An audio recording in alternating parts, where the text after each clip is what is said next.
A Favara, al Castello Chiaramonte, sabato prossimo, 18 febbraio, alle ore 18, si svolgerà l'8ª edizione del premio Pippo Montalbano, organizzata dal Comune di Favara in collaborazione con il Comune di Agrigento, la Fondazione Teatro Pirandello e il Piccolo Teatro Pirandelliano Città di Agrigento. La manifestazione è dedicata all'illustre artista agrigentino, ideata dal Comune di Favara per ricordarne l'ultima esibizione artistica avvenuta proprio nelle sale dello splendido Castello Chiaramonte nel febbraio 2009.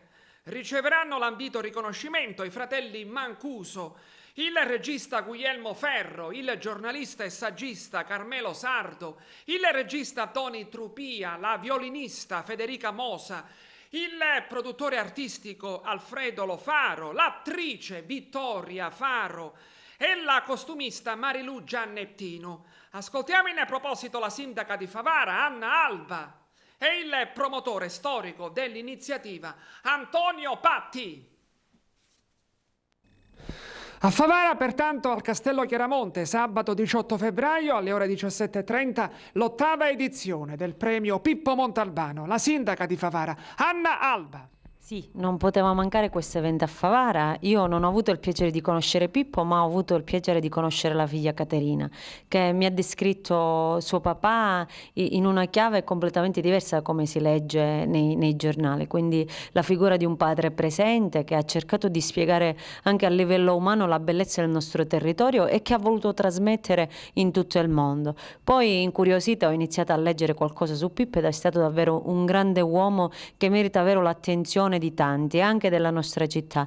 Favara è stata l'ultima città che l'ho avuto ospite e quindi noi ci riteniamo non solo pregiati di averlo avuto all'interno del nostro territorio come rappresentante della cultura e di tutto quello che lui ha rappresentato nel mondo teatrale, ma anche farlo conoscere a chi non lo conosce, quindi a partire dai giovani e dai piccolissimi, far conoscere come chi Pippo Montalbano ha portato davvero tutto il territorio, tutta la nostra provincia in auge in tutta Europa, in tutto il mondo. Ha fatto parte di grandi scenografie, ha dato vita a delle rappresentanze teatrali davvero impegnative. E vedere gli occhi di Caterina, perché io ho conosciuto Caterina così emozionata a parlarmi del proprio padre, mi ha davvero emozionata perché ha trasmesso un grande valore e la memoria penso sia una virtù che non dobbiamo perdere nel tempo. Quindi ricordare quello che lui ha fatto per noi